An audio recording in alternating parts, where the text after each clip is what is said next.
The Hound of the Baskervilles. Chapter 8. First Report of Dr. Watson.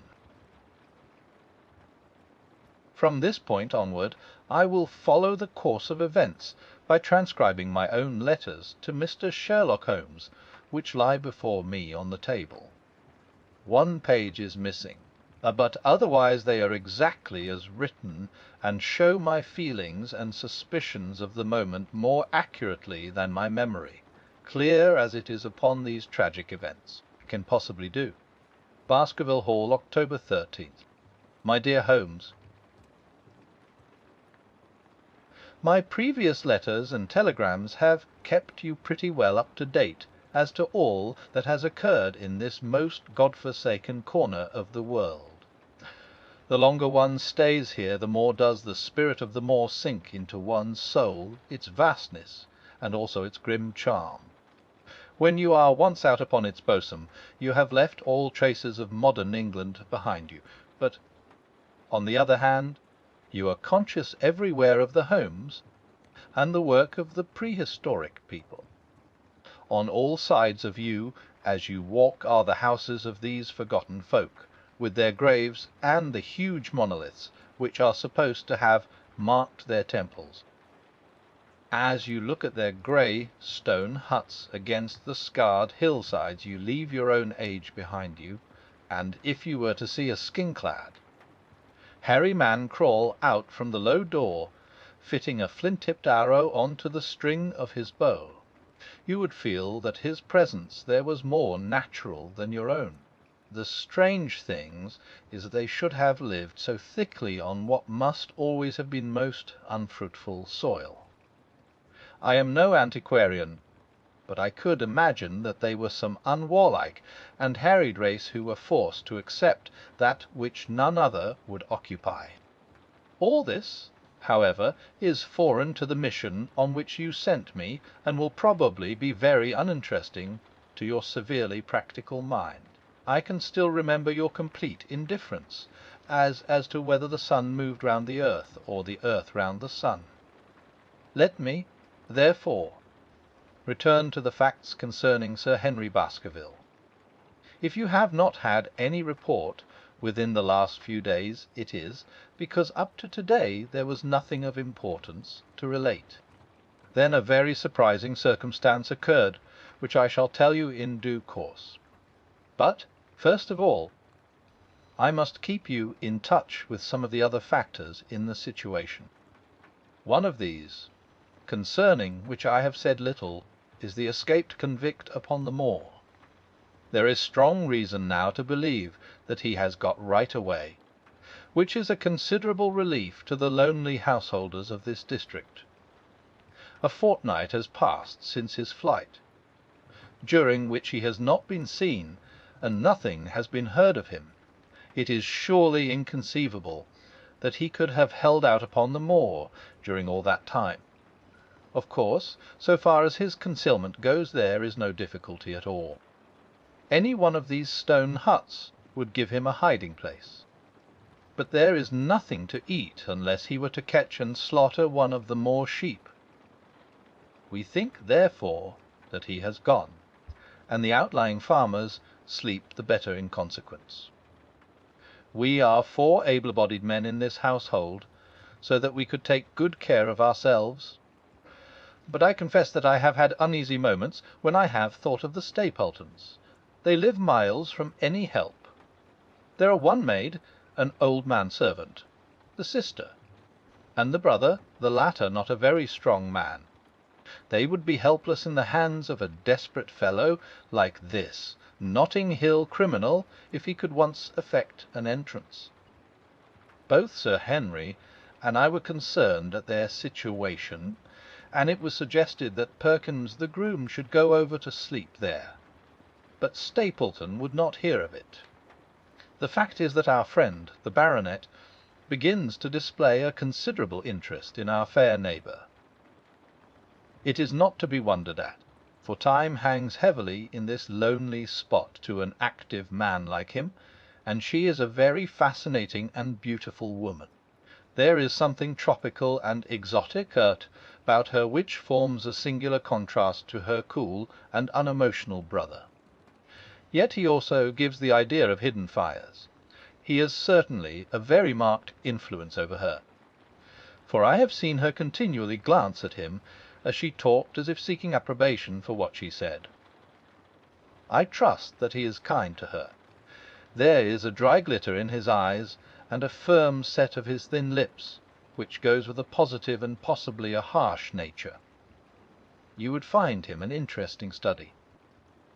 He came over to call upon Baskerville on that first day, and the very next morning he took us both to show us the spot where the legend of the wicked Hugo is supposed to have had its origin.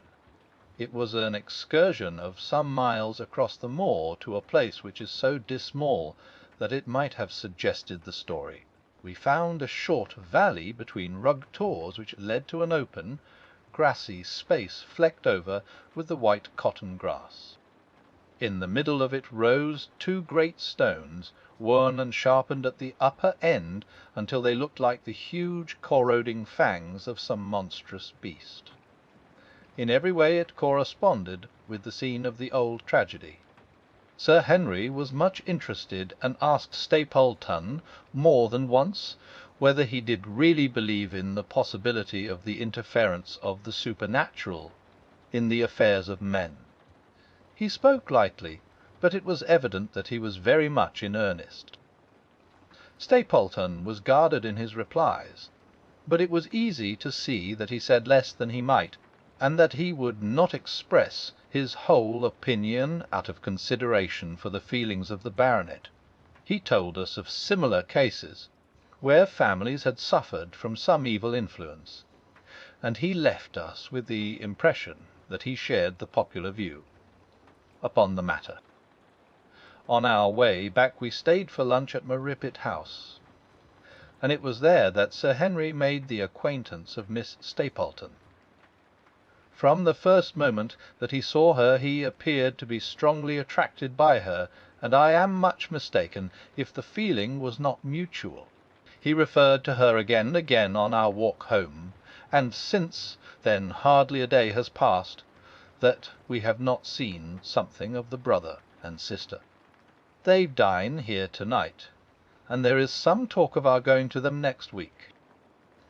One would imagine that such a match would be very welcome to Stapleton, and yet I have more than once caught a look of the strongest disapprobation in his face when Sir Henry has been paying some attention to his sister. He is much attached to her, no doubt, and would lead a lonely life without her, but it would seem the height of selfishness if he were to stand in the way of her making so brilliant a marriage. Yet I am certain that he does not wish their intimacy to ripen into love, and I have several times observed that he has taken pains to prevent them from being T.E. or T.T. By the way, your instructions to me never to allow Sir Henry to go out alone will become very much more onerous if a love affair were to be added to our other difficulties. My popularity would soon suffer if I were to carry out your orders to the letter. The other day, Thursday to be more exact, Dr. Mortimer lunched with us. He has been excavating a barrow at Long Down, and has got a prehistoric skull which fills him with great joy. Never was there such a single-minded enthusiast as he. The Stapletons came in afterwards, and the good doctor took us all to the yew alley at Sir Henry's request to show us exactly how everything occurred upon that fatal night. It is a long, dismal walk, the yew alley between two high walls of clipped hedge, with a narrow band of grass upon either side. At the far end is an old tumble-down summer-house. Half-way down is the moor-gate, where the old gentleman left his cigar-ash. It is a white wooden gate with a latch. Beyond it lies the wide moor. I remembered your theory of the affair, and tried to picture all that had occurred. As the old man stood there he saw something coming across the moor, something which terrified him so that he lost his wits and ran until he died of sheer horror and exhaustion. There was the long, gloomy tunnel down which he fled, and from what? A sheepdog of the moor, or a spectral hound, black, silent, and monstrous? Was there a human agency in the matter? Did the pale, watchful Barrymore know more than he cared to say? It was all dim and vague, but always there is the dark shadow of crime behind it. One other neighbour I have met since I wrote last. This is Mr. Frankland of Lotter Hall, who lives some 4 miles to the south of us. He is an elderly man, red-faced, white-haired, and choleric. His passion is for the British law, and he has spent a large fortune in litigation. He fights for the mere pleasure of fighting, and is equally ready to take up either side of a question, so that it is no wonder that he has found it a costly amusement. Sometimes he will shut up a right of way and defy the parish to make him open it. At others he will with his own hands tear down some other man's gate, and declare that a path has existed there from time immemorial, defying the owner to prosecute him for trespass.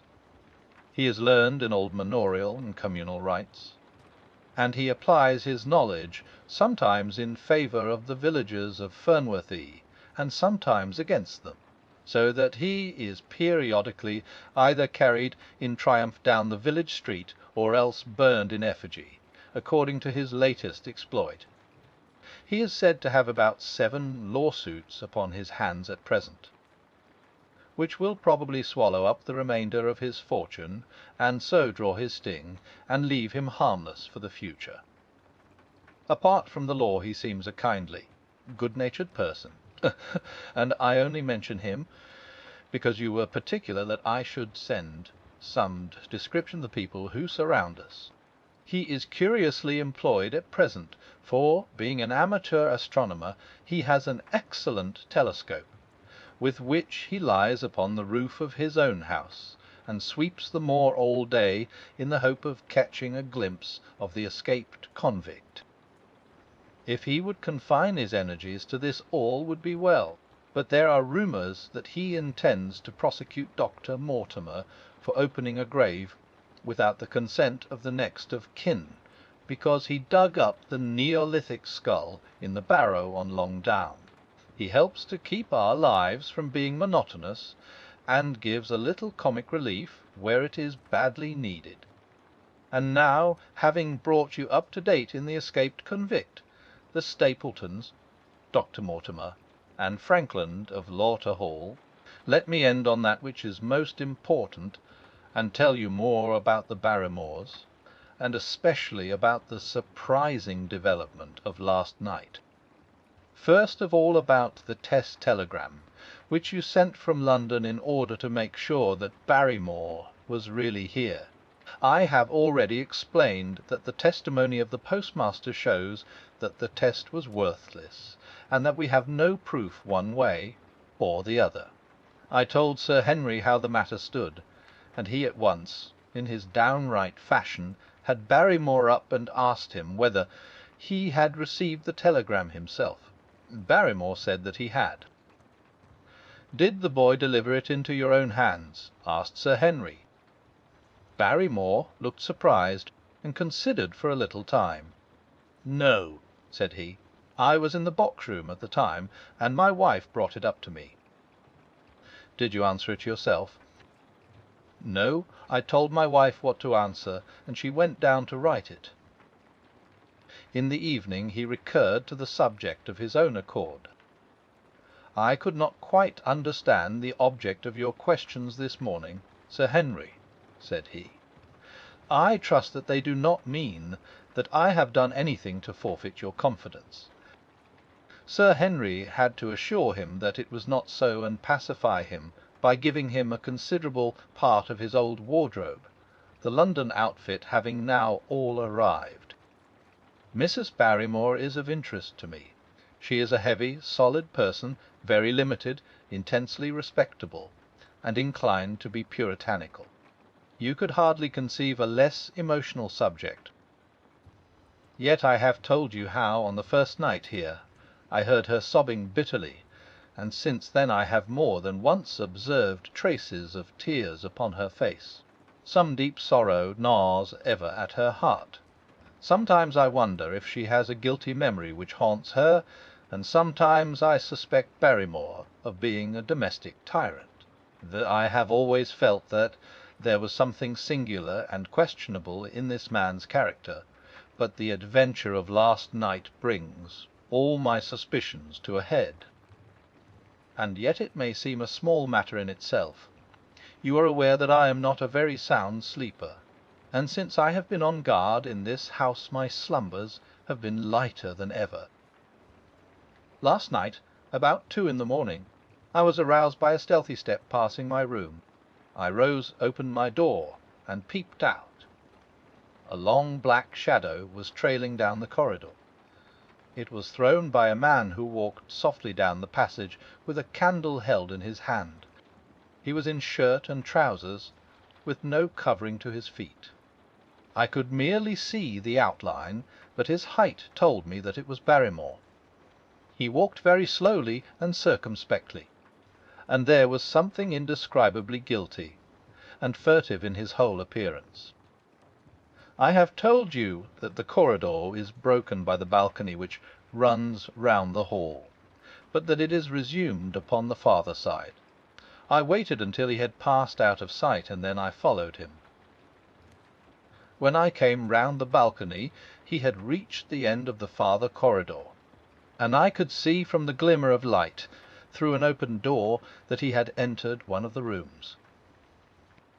Now all these rooms are unfurnished and unoccupied, so that his expedition became more mysterious than ever. The light shone steadily, as if he were standing motionless. I crept down the passage as noiselessly as I could, and peeped round the corner of the door. Barrymore was crouching at the window, with the candle held against the glass. His profile was half turned towards me, and his face seemed to be rigid with expectation as he stared out into the blackness of the moor. For some minutes he stood watching intently. Then he gave a deep groan, and with an impatient gesture he put out the light. Instantly I made my way back to my room, and very shortly came the stealthy steps passing once more upon their return journey. Long afterwards, when I had fallen into a light sleep, I heard a key turn somewhere in a lock, but I could not tell whence the sound came. What it all means I cannot guess, but there is some secret business going on in this house of gloom, which sooner or later we shall get to the bottom of. I do not trouble you with my theories, for you asked me to furnish you only with facts. I have had a long talk with Sir Henry this morning, and we have made a plan of campaign founded upon my observations of last night. I will not speak about it just now, but it should make my next report interesting reading.